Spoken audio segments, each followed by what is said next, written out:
ఏకాగ్రత, పట్టుదల, ఆత్మస్థైర్యం ఈ మూడు ఉంటే ఏ కార్యసాధనకైనా విజయం వరిస్తుంది అని నంద్యాల సాయి కిరణ్ గారు తెలిపారు.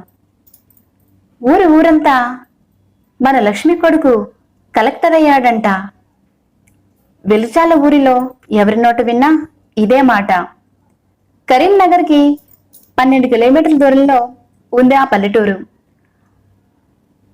ఆ తల్లి మాత్రమే కాదు, మా వాడు గొప్పవాడయ్యాడని ఊరంతా మురిసిపోతుంది. కనీస సౌకర్యాలకు నోచుకొని పల్లెలో పుట్టి పేదరికంతో సావాసం చేస్తూనే అక్షరాన్ని ఆయుధంగా మలుచుకుని ఎంతో మంది కలలకు కొలువైన సివిల్స్ సాధించారు నంద్యాల సాయి కిరణ్ గారు. సాధించాలన్న కసి ఉంటే ఏది మన లక్ష్యానికి అడ్డురాదని నిరూపించిన ఈ విజేత చిన్నప్పటి నుంచి అమ్మా నాన్న పనిచేస్తేనే ఇల్లు గడిచేది. అలాంటిది 7 ఏళ్ల కిందట నాన్న అనారోగ్యంతో మరణిస్తే కష్టాలు కొత్త కాకపోయినా తండ్రి లేని లోటే కదా.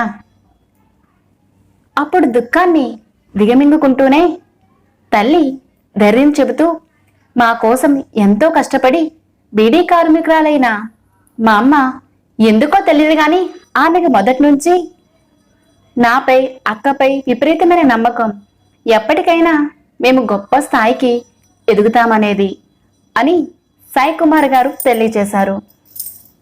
మీ చదువుతోనే మన బతుకు మారుతుంది, ఎంత పెద్ద స్థాయికైనా చేరొచ్చు, ఎదిగాక మనలాంటి వాళ్ళకి సాయం చేయడం మర్చిపోవద్దు అని ప్రతిసారి చెప్పేవారు మగ్గం నేసే మా నాన్నగారు.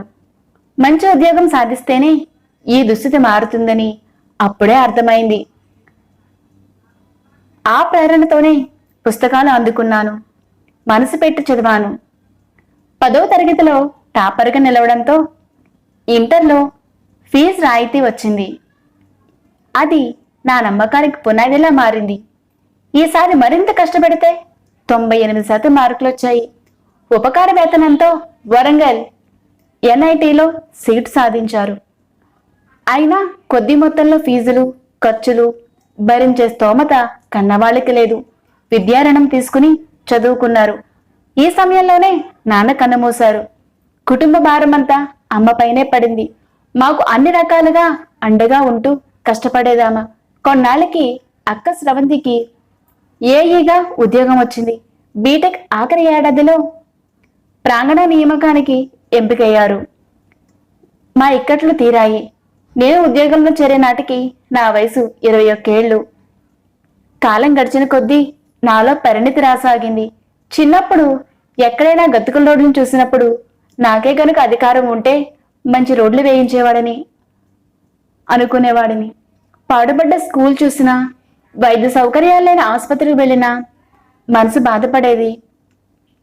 ఇలాంటి వాటిని బాగు చేసే శక్తి ఉంటే బాగుండేది అనుకునేవాడిని. ఇదే సమయంలో సమాజంలో ప్రభావవంతమైన మార్పులు తెచ్చిన కొందరు కలెక్టర్ల గురించి చదివాను. అప్పటి నుంచి నా అంతిమ లక్ష్యం ఐఏఎస్గా మారింది. 3 ఏళ్ల కిందట నా సివిల్స్ వేట మొదలైంది. అప్పటికే నా ఎన్ఐటి మిత్రులు కొందరు ప్రిపరేషన్ ప్రారంభించారు. వాళ్ళ సలహా తీసుకున్నాను.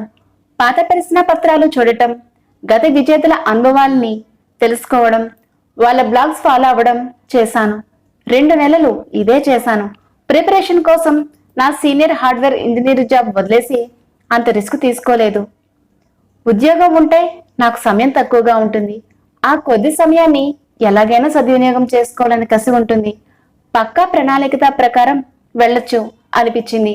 ఊహించినట్టే మొదటి ప్రయత్నం విఫలమైనా మళ్ళీ వెంటనే మెయిన్స్ కి తయారయ్యాను. ఈ సమయంలో నాకు ఇష్టమైన సినిమాలు బంద్. స్నేహితులతో బాతాకానీ కట్. ఆఫీస్కి వెళ్లే ముందు, వచ్చిన తర్వాత ఏ మాత్రం ఖాళీ దొరికినా పుస్తకం చేతిలో ఉండేది. వారాంతరాల్లో అయితే పూర్తిగా పుస్తకాల దగ్గరే సమయం గడిపేవాడిని. ఆఫీస్ పని ప్రిపరేషన్తో ఒత్తిడికి లోనైనప్పుడు మాత్రం మంచి ఉద్యోగంలో ఉండి ఇంతలా కష్టపడటం అవసరమా అని అనిపించేది. కానీ నా నేపథ్యంలో సమాజంలో మంచి గౌరవం దక్కాలనుకోవడం, నా సంకల్పం ఇవన్నీ గుర్తొచ్చి మళ్ళీ ముందుకు అడిగేసేవాడిని. ముఖాముఖి కోసం కొన్ని మాక్ ఇంటర్వ్యూలు శిక్షణ పొందాను. ఈసారి గురి తప్పలేదు. నా ఆశయానికి అమ్మ ఆశీస్సులు కూడా తోడై రెండో ప్రయత్నంలోనే సివిల్స్ విజేతగా మీ ముందు నిలిచాను. ర్యాంక్స్ వచ్చిందని తెలియగానే ముందు సంతోషంగా అనిపించింది. 2 రోజులయ్యాక మామూలే. కానీ మా ఊరు మొత్తం ఇంకా పండగ వాతావరణంలోనే ఉంది. నాకన్నా వాళ్ళు ఎక్కువగా సంతోషిస్తున్నారు. నాకు ఎంతకన్నా ఏం కావాలి? సివిల్స్ కోసం ఎవరి దగ్గర శిక్షణ తీసుకోలేదు. సొంతంగానే ప్రిపేర్ అయ్యాను.